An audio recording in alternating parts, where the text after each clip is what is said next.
Welcome into Buccaneers Insider Live. Casey Phillips here with senior writer and editor Scott Smith. And after doing this show many a time out at training camp, we are now finally back to our regularly scheduled programming. We're about to get into the typical way of every week being the rest of the season. And as always, we are here to take all of your questions and also talk about all of the major topics around the Buccaneers, which of course, major topics pretty much always includes Tom Brady. And of course, this week he was back in the building. So getting to see practice and see him come back in the Players Talk, what did you notice about him coming back into the building? Well, I guess there's no reason for us to be disingenuous about this. It was a big story. I mean, you're talking about, I guess, the most famous football player of all time doing something that's a little bit unprecedented, taking a leave of absence in the middle of training camp. It was planned ahead of time, but none of us knew that. Only a few people knew that. And, that's kind of a big story. He comes back on Monday. He moves seamlessly right back in. He's throwing the ball fantastically. Not that that's surprising. All his teammates are happy with him. His attitude remains the same. His demeanor is the same. He missed 11 days, which means 2 games he wasn't going to play in, and 5 practices. And given that he's given some veteran days off, probably about 3 that he was going to practice. So again, it is a big deal, but practically speaking, in the end, it really wasn't that big of a deal. I mean, you're saying that 3 practices for a guy that's done this for 20 plus years, you don't think that's the difference? I think he'll be okay. I think he'll remember how to do this football thing. And it was nice because that, of course, was good news having him back in the building. There was also really good news about the guys he plans to throw to, so that was pretty good timing. It was almost as if it was planned all along. Mike Evans came back. He missed a few weeks with, I guess, a hamstring injury. It was pretty much unspecified, but I think we can guess that it was a hamstring injury. Chris Godwin, who has been making a steady progression back from his December knee injury when she tore his ACL and MCL, had the no contact jersey on. It was black one day, it was orange the next, but whatever. That tells your opponent, your teammates, don't hit him. I kind of want to wear one of those when I go out to practice. I would want to wear that at every football practice. I could maybe return a kickoff if they give me a non-contact jersey. But and the reason he did that is because they were getting him more involved in the team drills. So both of those guys coming back same day Brady returns. I mean, there was really good vibes on Monday and really throughout the week. So what do you feel like? I mean, we know what they bring to the game, but what do you see as maybe their potential for this year, especially now when we didn't know when Chris Godwin might be back, and now he looks like he is ahead of schedule of what we maybe would have expected. Hopefully, we still don't know. For a couple months ago, we still don't know exactly when he'll be considered full go. Hopefully it's week 1, but what do you feel like we can expect from the 2 of them now in this offense together moving forward? Well, while they've been out and or limited, we've got to look at a lot of young guys like Devin Tompkins and Tyler Johnson, guys like that, and that's good. That's always the flip side, the silver lining to the cloud when you have guys out. But these are the 2 main guys, right? And over the last 3 years, Chris Godwin and Mike Evans have been almost unparalleled in the NFL in terms of a starting duo of wide receivers. In fact, except for maybe Cooper Kupp and Robert Woods, with the Rams, they've been the most productive pair of receivers over those 3 years, as you see there.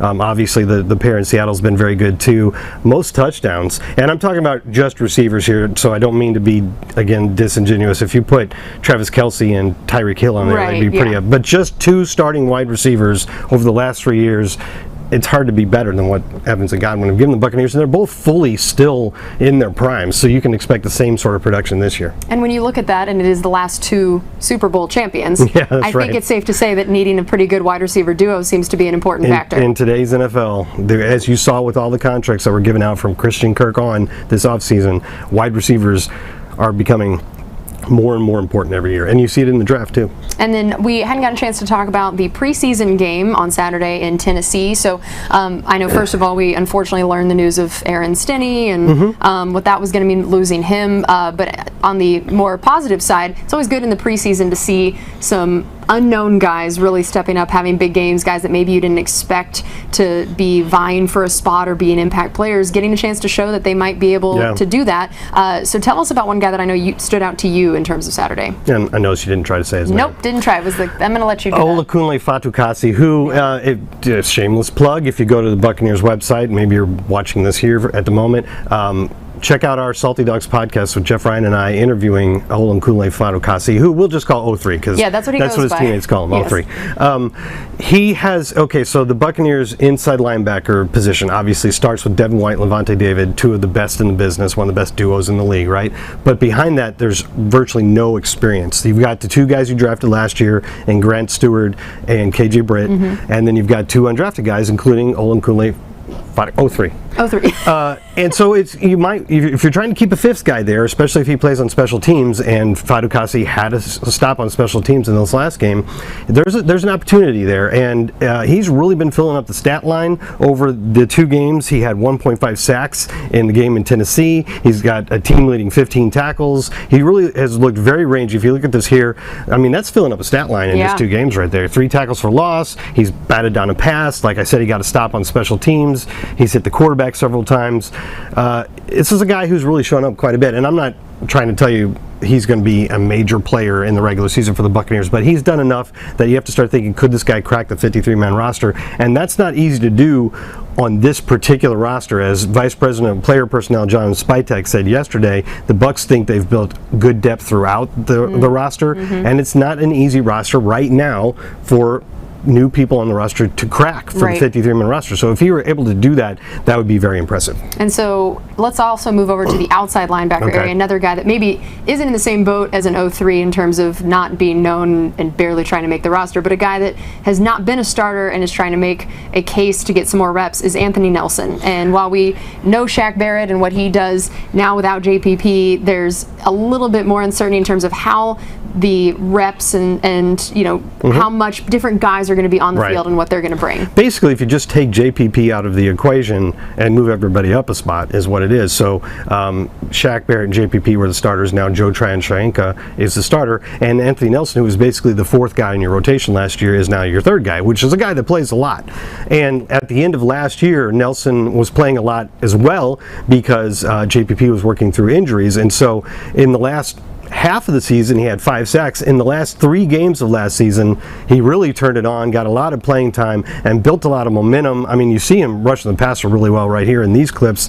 If we had clips from the preseason games, you'd see the same thing. I mean, he really, as you can see here, the last 3 games of last year, 3 sacks, 5 tackles for loss, hit the quarterback 4 times.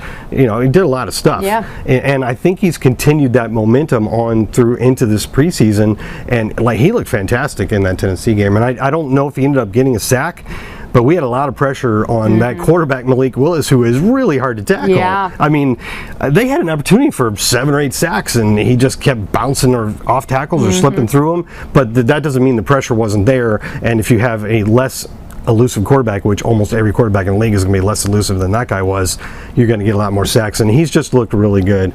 We did add to the position today. This is just happening right now. I don't know if the team has officially announced it yet, but the Buccaneers signed Jannard Avery, who started 12 games for the Eagles last year, signed with the Steelers as unrestricted free agent in March. They just released him on Tuesday, so the Buccaneers signed him.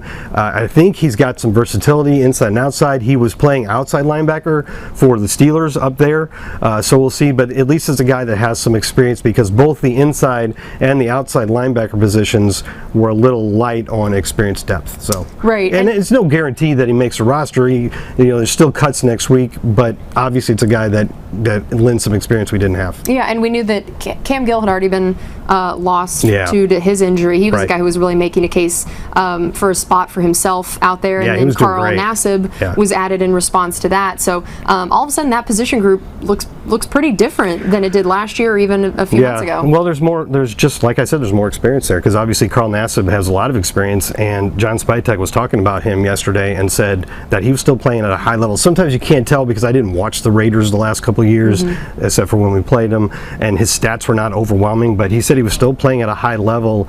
This is Carl Nassib last year, and he obviously knows our defense very well, and they very much liked what he did in this defense in 2019. So, and then you add Jannard Avery. You got some guys there, at least you feel like they've been through this before and they know what they're doing. Okay, and now let's take a look at some of our Facebook questions. We had a question from Joshua saying, do you see Kyle Trask as the number 2 QB this year? No, I don't. I think he'll remain the number 3. I think they're going to continue to roll with Blaine Gabbert As you saw when Tom Brady was absent for those 11 days, Blaine Gabbert kind of took over as a starter. His teammates said he did a good job of commanding the offense. And it's pretty obvious after a few years now that this coaching staff likes Blaine Gabbert in particular, but also likes the fact that he has experience. He's started games, he's won games.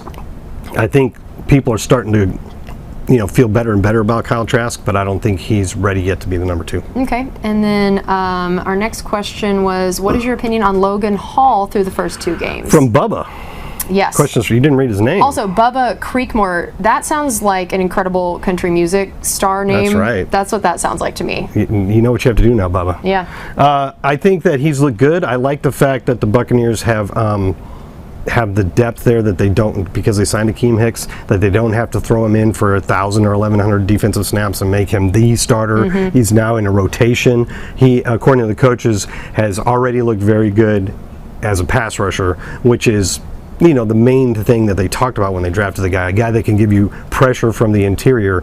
That's already showing up. He has some work to do in understanding our run defense and his assignments in the run defense, and so that's why it's nice to be able to have him be more of a rotational player, because obviously guys like Vita Vea and Akeem Hicks and Will Golston are great run stoppers. So he's coming along just fine, and he's definitely showing off that number 1 trait the Buccaneers drafted him for. Okay. And I like this question. Delvin asked, do you see Sean Murphy-Bunting used more as a gunner if his role is reduced as a nickel? That's a very good point. If we see a lot of what we've been seeing on the practice field, which is Antoine Winfield playing the slot. Now, I don't think that's the only thing the Buccaneers are going to do. I think they're going to do a lot of variety on defense, so Sean or some other guys may get some work in the slot, but I understand the point here.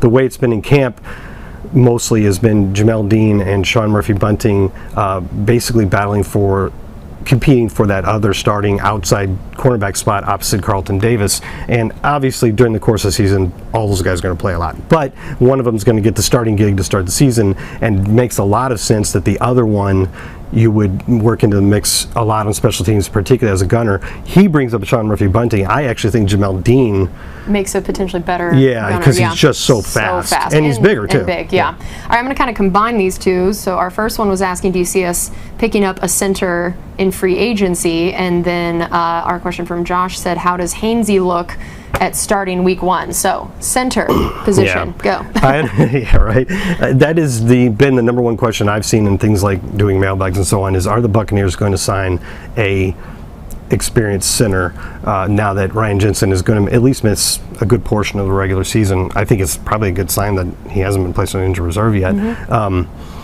But I think they're pretty happy with the way that Robert Hainsey's playing now. It was clear from the beginning that they wanted to look at the in-house options first. Right. That they're always going to be looking. Like, they have a list for everything. For instance, Jannard Avery just got cut 2 days ago. They were ready because they liked him. If they know the guys that they like, and if they get cut. Scouting's about. Yeah, exactly. They got lists, and if the guys get cut, they're ready, and they know what they think about the guy and how he fits, and they bring him right in. Coach Bowles said the other day about not specifically the center position, but the interior line, because Luke Gedeke is starting. We're trying to replace Ali Marpet, and Aaron Stinney's out now. And he said there has to be somebody out there that you want. Right. It's not just, okay, we'll go get a veteran. He's like, there's really nobody out there for us right now. Now that could change. And this, there were some cuts this week. There's going to be a ton of cuts next week. And I think this is the type of roster that's very good overall, but has some areas like signing Jannard Avery that it could use a little bit here and there. And I think you're going to see some roster movement next week. We'll cut all our guys to get to 53, everybody else will. There'll be the huge waiver wire, and you'll be, okay, we like that guy a little bit more than we like this 9th guy on the offensive line or something like that. So it's possible, but I'm just saying they didn't look immediately after Ryan Jensen got hurt. They didn't look out there and go, okay, well, there's a couple really good centers that are available that we're going to sign.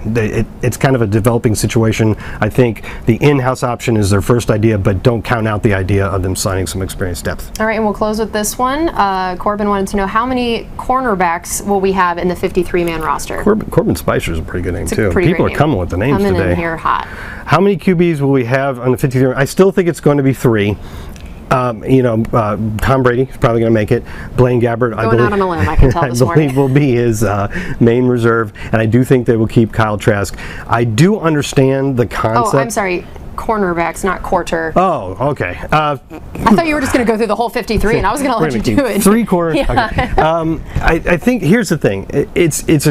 definitely, I don't think it's resolved yet. I think there's 4 main corners that you can say they're going to keep in the 3 guys we just talked about that are coming back, and Zion McCollum, and then 4 safeties that are pretty obvious in Winfield, Mike Edwards, Logan Hall, and Keanu Neal. And Logan Hall and Logan Ryan. Logan Ryan, yeah. Logan Hall would be probably not be a great safety. Logan Ryan and Winfield give you some flexibility because they can play in the slot, so it's like having another corner. I think they will keep a 9th defensive back, either a 5th corner or a 5th safety, and it's coming down to guys like D. Delaney, Rashard Robinson at corner, Nolan Turner, the undrafted rookie at safety. I think it's probably going to be one of those guys. They're going to have to do good on special teams, which we know Rashard Robinson is really good on special teams.